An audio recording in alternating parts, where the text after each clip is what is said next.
You hear me talk about the election a whole lot. I get it. But that's what's happening right now in our community. I mean, not just our community. That's what's happening in the world. Like, the election is like in less than 30 days now. Today is the 13th. It's on the 3rd. It's in 20 days or so. So, I mean, it's a lot of commentary concerning the election, a lot to talk about as it relates to that. And when I talk about it, I can't help but turn into a pro-black person because I'm black, and right now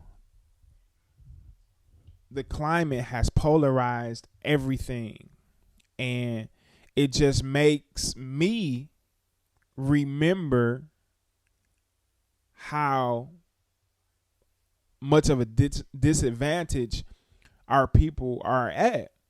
And we've always been since the beginning of this country. And the foundation of it all just never changed. Like, they still feel the same way about us. And so I'm not stuck on that. It's just that I have to talk about it. Now, once the election is over, I won't necessarily be talking about the election and what our vote means. I will probably still talk about being black in America because that's just my experience. And for some reason, when I get behind this microphone, that's what I identify with. So, of course, we're going to have other things happening here on the show. We're going to talk taxes. We're going to talk credit. We're going to talk insurances of all kinds. Life insurance, health insurance, car insurance. That's the most dreaded one, I think. But we're going to talk about all that stuff. And so what's the point of the Mike Brown Morning Show? The point of this show really is to educate our community, to inspire our community. And when I say our community, I mean, I'm talking about us, but it's really for everybody. I want anybody and everybody to be able to tune in to the Mike Brown Morning Show and receive something, whether it's inspiration, whether it's good music. I know I play good music. Y'all don't have to. If you haven't suggested a song, you can't have anything to say about the music that I play. That being said, you need to put your request in MikeBrownMorningShow@gmail.com. Okay, no, but the point of this show is really to inspire, educate, and uplift our community. Because so many times we don't succeed not because we can't, but we don't succeed because of what we don't know. And a lot of times the stuff that we listen to is funny, it's fun, but it's very, very surface. We only get so much out of it. We get a good laugh. But we want to go deeper than that. We want to give you the tools and the keys to unlock some of these things that we can have. Time out for I can't. No, you can position yourself, and we want to show you how. And I'm only saying because somebody has shown me. No, I have not attained, but I am not where I was by the grace of God. And so God has allowed me, I'm going to use some urban vernacular here. God has allowed me in certain areas to level up. When I level up, because he graced me to be behind this microphone, then I can show you what I did to level up. And then the beauty of it all is somebody leveled up before me. So then I can bring them on and they can teach us all how to level up. That's what we do. And so that's the point of the Mike Brown Morning Show. So if you hear me, if it seems like I might be harping on a subject, I'm really not. I'm just driving that point. Like yesterday, I had to drive that point about how, first of all, we all need to do our research on political parties in America, period. Because I think the origin of a thing is always the origin of the thing. It may go into different areas and become something or evolve into something else.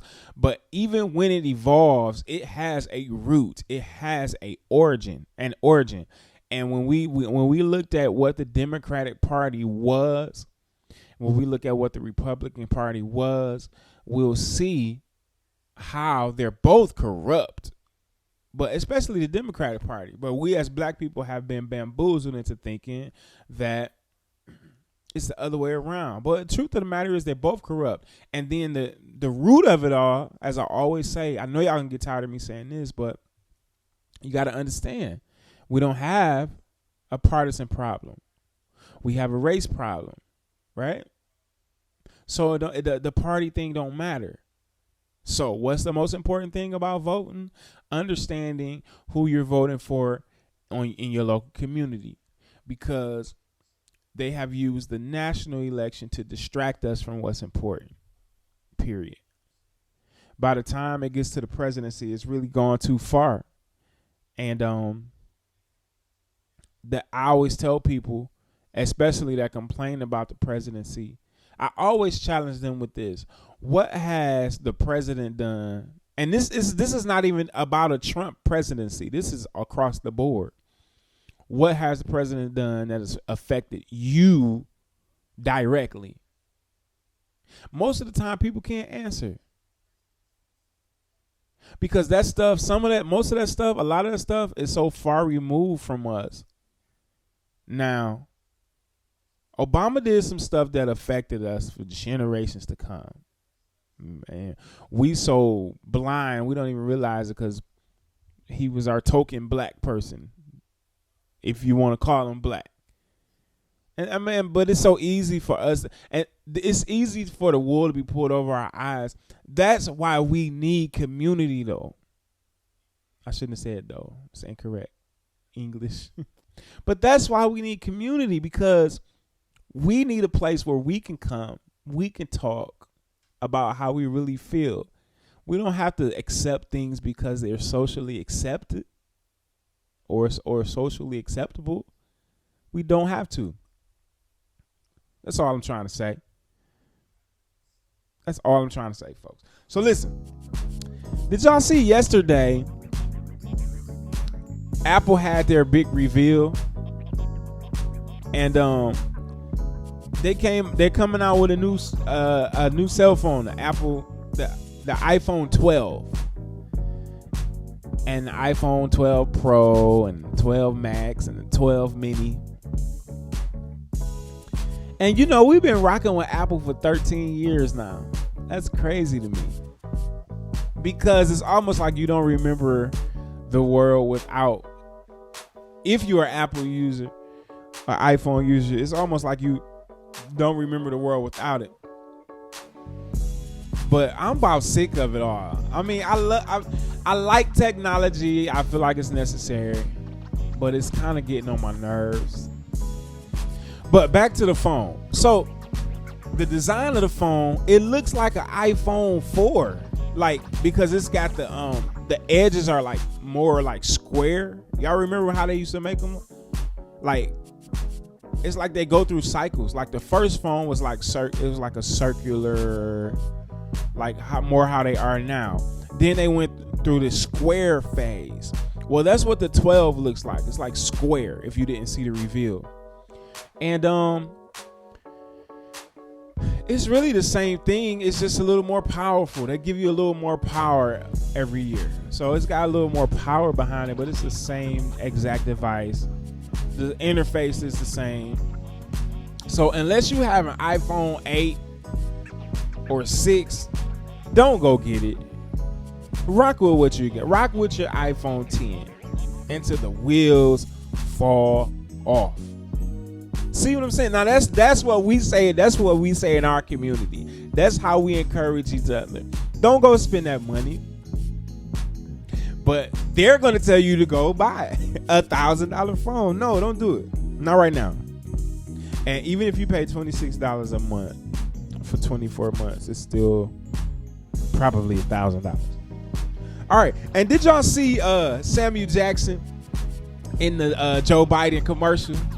It was hilarious. Anything, even though Samuel L. is not a comedian or a comedic actor, anything he does makes me laugh.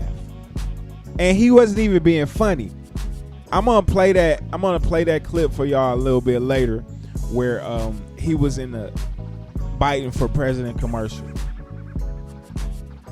And it was some good history in that commercial too. But don't be bamboozled. All right, it's the Mike Brown Morning Show. I'll be back shortly. We'll talk a little bit about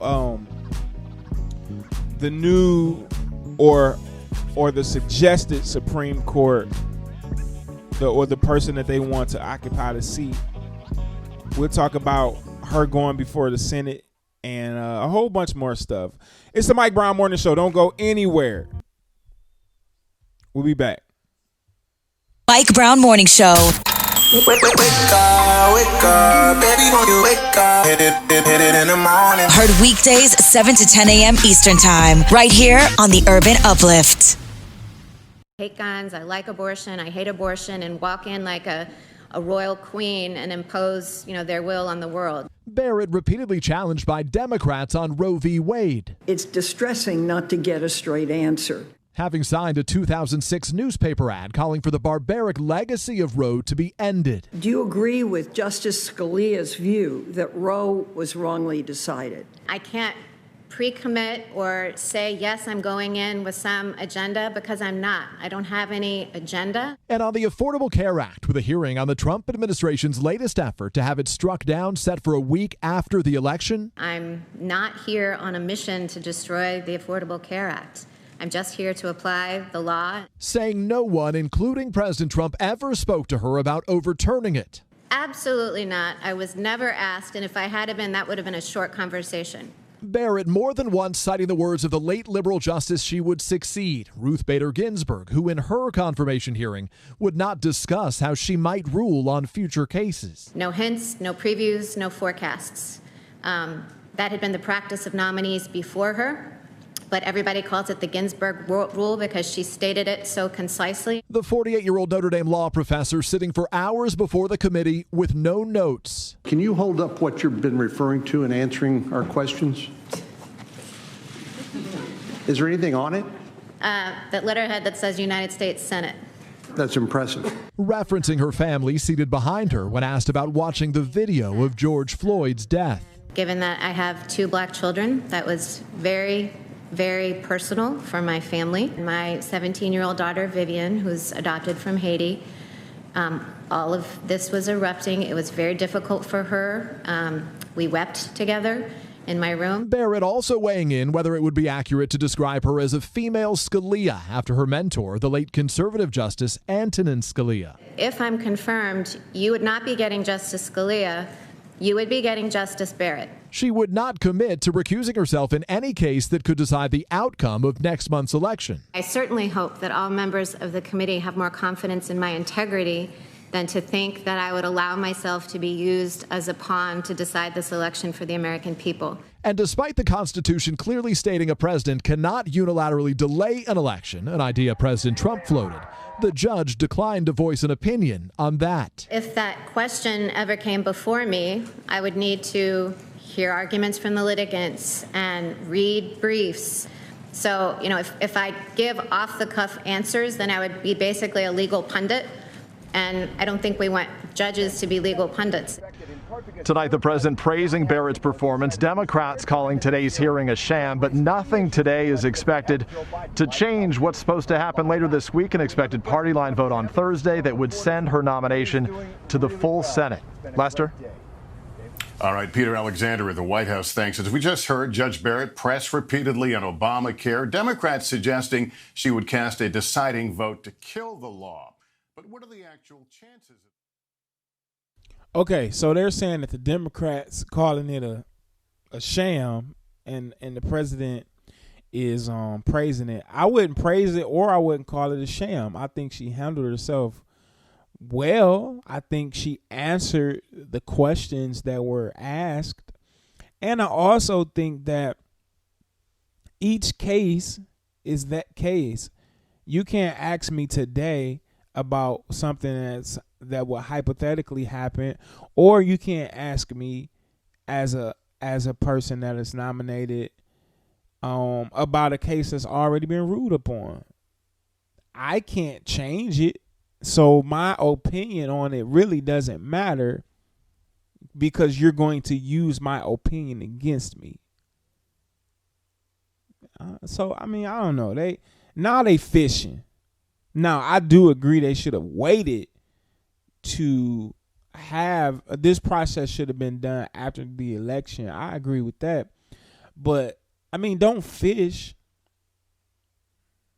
And this is why you know that both sides are corrupt, because they blow stuff up that don't even have to be blown up.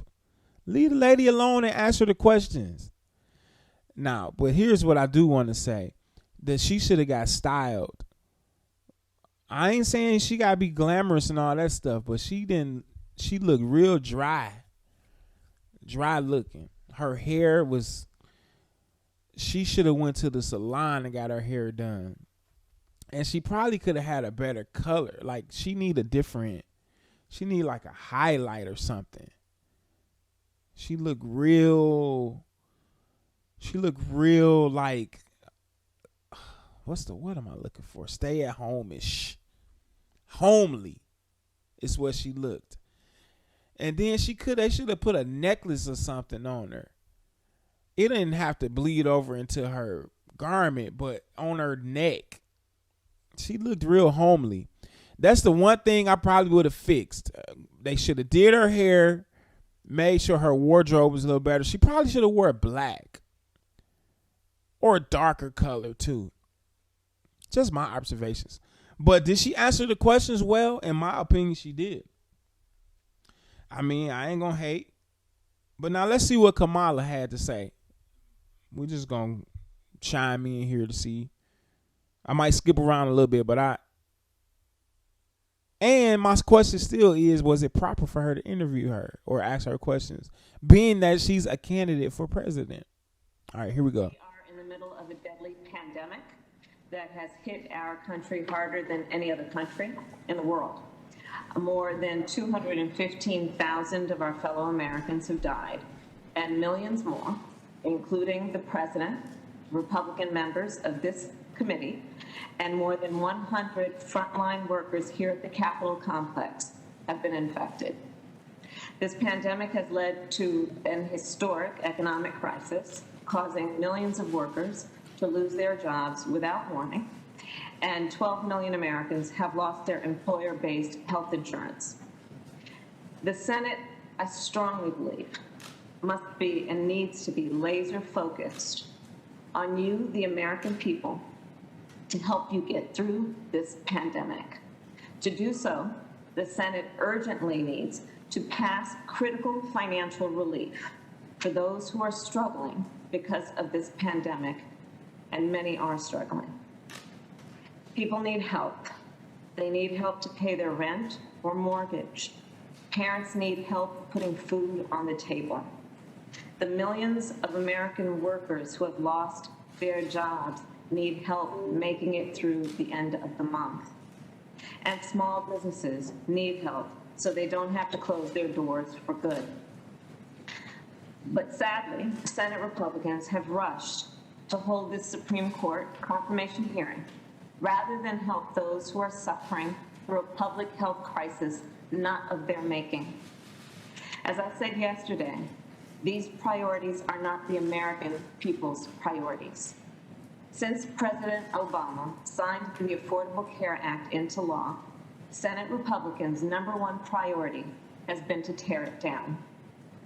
And remember, before the ACA, the Affordable Care Act, insurance companies held virtually unchecked power over our healthcare system. They could refuse to cover basic medical expenses like maternity care, like mammograms, like prescription drugs, or hospital stays. Worst of all, if you were sick, they could deny you coverage altogether, and there was nothing you could do about it. Over the last 9 years, Republicans in Congress have tried 70 times to repeal or roll back the ACA in the United States Congress. In 2013, Senate Republicans were so desperate to stop its success that they shut down the entire government for weeks.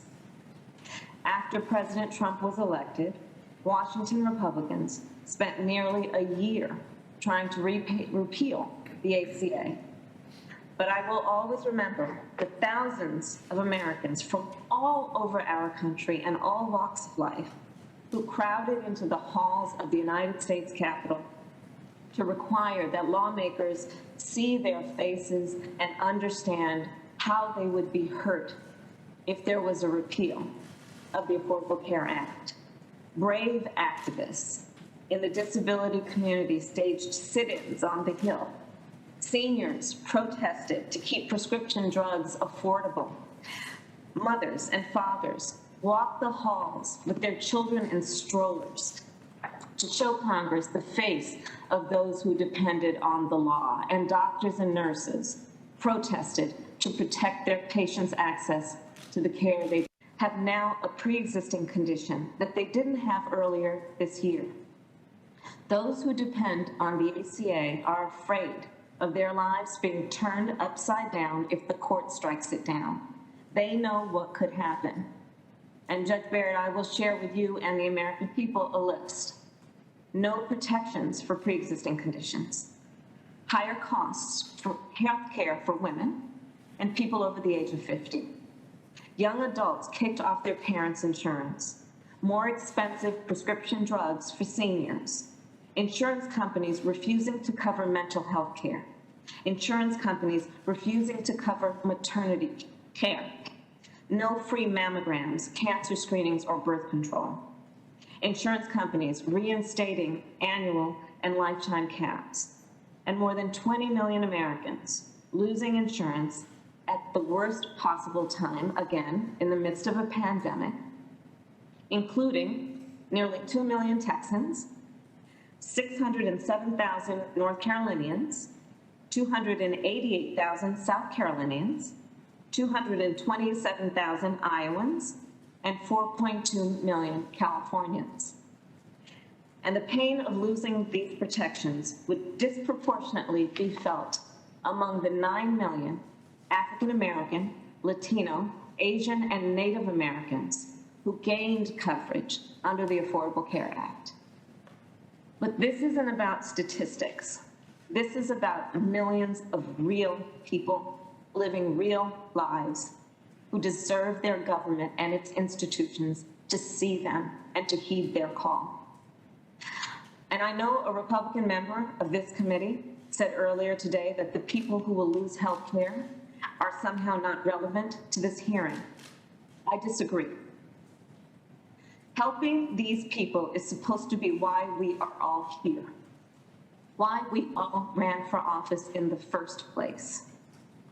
And I'm here to fight for people like Felicia Perez and the Republicans in Congress, which that in every case, that's part of the started families. Senator Hirono asked you whether it is appropriate for a Supreme Court justice to consider real-world impacts. But you're a sitting judge now. So my question is, in deciding whether to uphold government action, do you currently consider the consequences of your rulings on people's lives? Well, Senator Harris, that's part of the decision of every case. And so you do?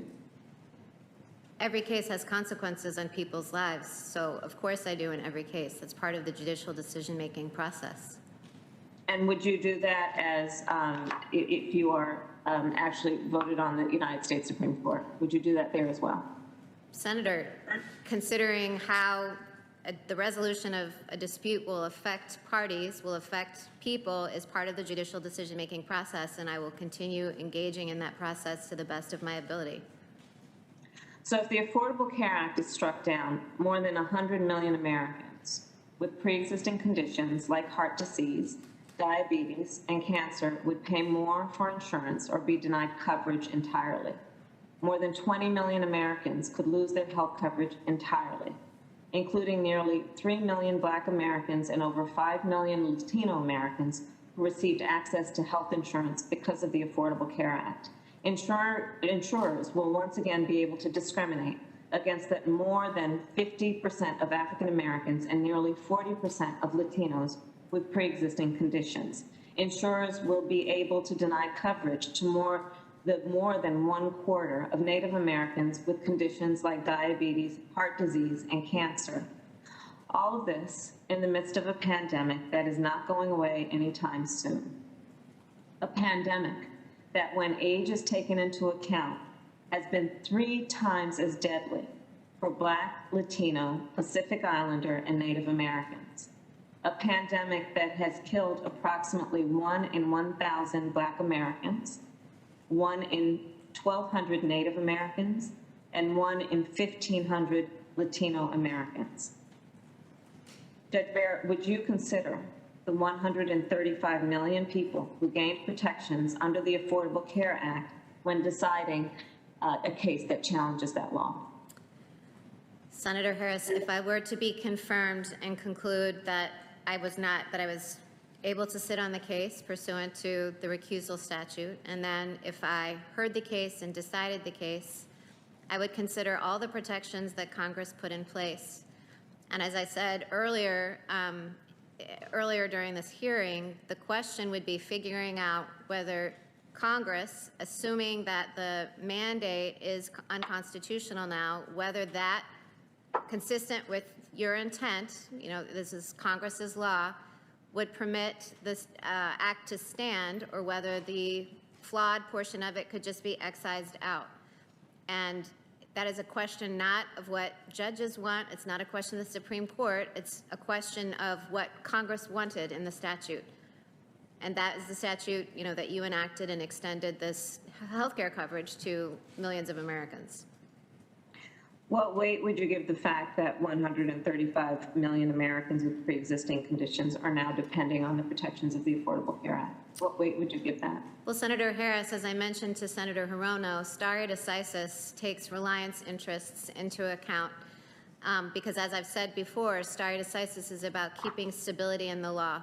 So the law often takes into account reliance interests. I can't really say, sitting here, how they would play in or weigh in this case, because that's part of the legal calculus of the case. So I can't really give you the kind of commitment or pre-commitment that you're asking from me of how I would weigh factors or how I would structure my decision-making process.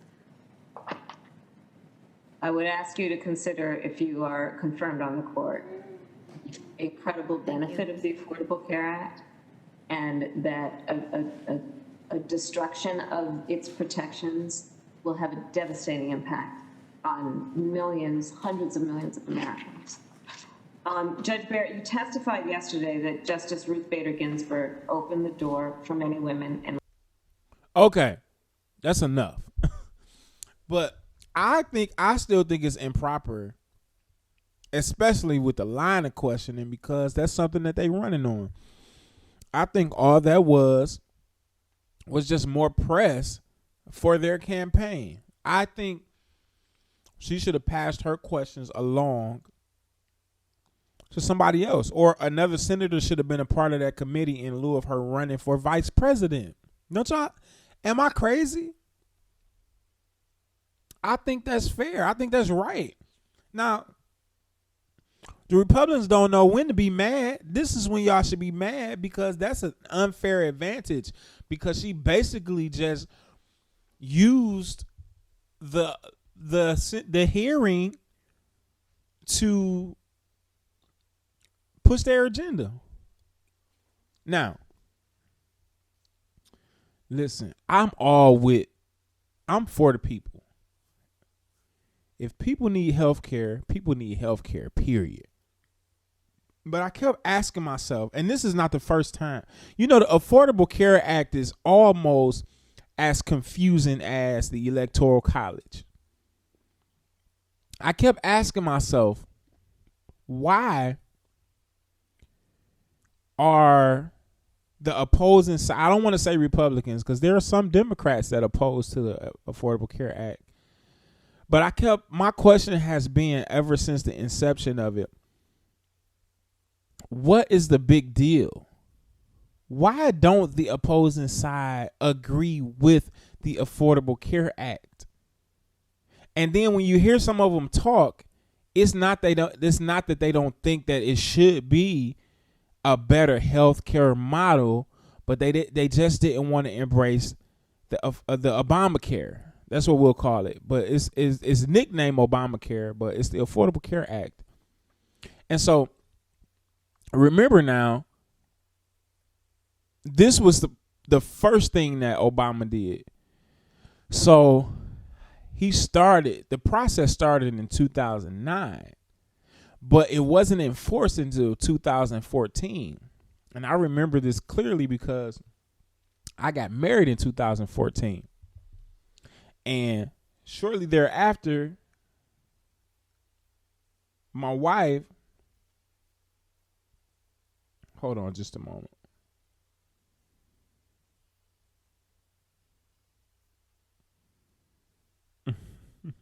She still shouldn't have been asking the questions because she's the vice presidential candidate. That's an unfair advantage. Okay. So it's the talks of Obamacare started in 2009. In 2014 is when it started being enforced. And so I didn't really understand why the opposition was strongly opposing like they were. And I still didn't really. But one thing did come up. Small businesses, for some reason, their rates got kind of crazy.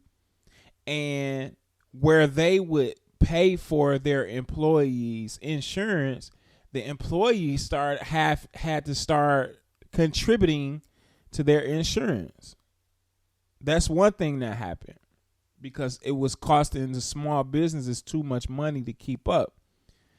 But I finally figured out why the opposing side, and I guess now I'll say Republicans because more Republicans identify with this because we all think that Republicans are rich and whatever. And a lot of them are. A lot of Democrats are too. But here's why they oppose to the Affordable Care Act as it stands now. The top 1%, and when I say top 1%, that's the richest people in America. The way that the Affordable Care Act is set up now, they fund roughly $600 in benefits on average to families in the bottom 40% of the income distribution. Hear me again. This is why they oppose to it, the way that it's set up. The top 1%, no matter what, no matter how they are, it's out of their control. $600 in benefits on average is taken out from them to families in the bottom 40% of the income distribution. Now, ideally, that's a good idea. It's a good idea. But here's the problem. That is socialism. I don't care how much money I have. You can't take my money and do what you want to do with it. Now, there are a lot of greedy people in this world. But then you also have those people that don't need you to hold their hand and tell them how to be a blessing and tell them how to share the wealth. And then there are those that if you tell me how to spend my money, you're going to get less than you would have gotten if you would have let me spend it the way I wanted to spend it. So I know, let's look at it again. The top 1%. We don't know how many people that is, but it's a lot of rich people in America. So the top 1%, they pay $600 for the bottom 40%. Now 40% minus 1%, that's a big difference. 40% of people times $600. You know how much money that is?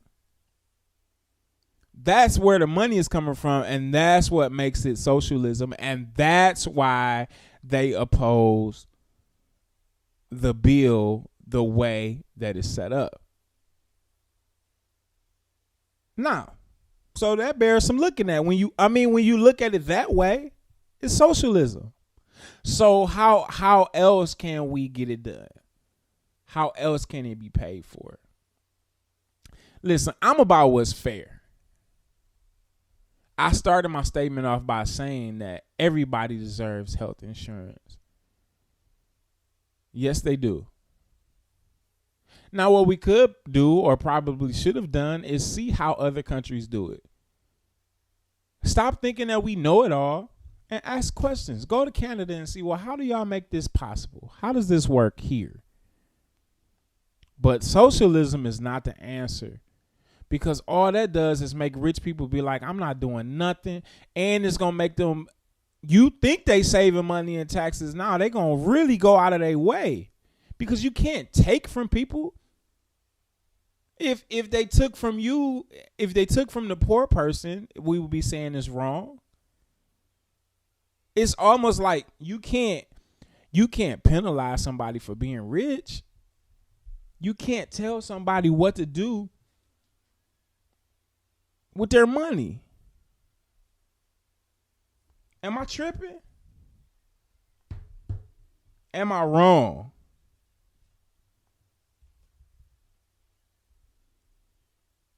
Y'all help me. If I'm wrong, let me know.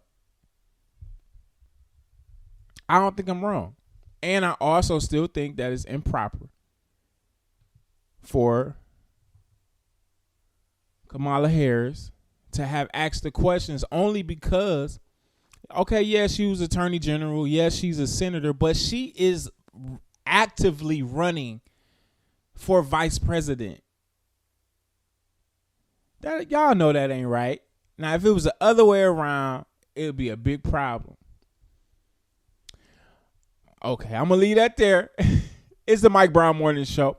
I'll be back. Don't go anywhere. The Mike Brown Morning Show.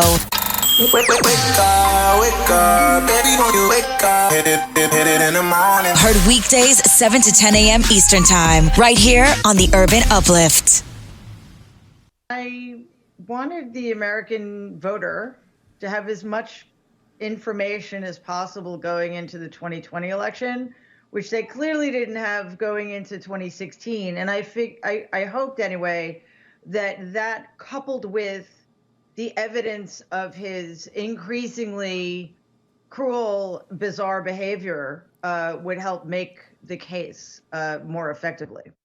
But you know what the critics of you say, you know what Donald Trump and those around him say about this book is that your father, Freddie, died so young, sadly died at the age of 42 after a long battle with alcoholism. You and your brother got cut out of the will from Fred, the grandfather, and that you're bitter, and this is why you've written the book. You know, if that had been the case, I could have and should have written the book 5 or 10 years ago when Donald was a very well-known public figure, but didn't have the power he now has to retaliate against private citizens. Also, that lawsuit was 20 years ago. I have lived a lot of... Wake up. Right here. The Mike Brown Morning Show. Wake up, baby, when you wake up, hit it in the morning. Heard weekdays 7 to 10 a.m. Eastern Time, right here on the Urban Uplift.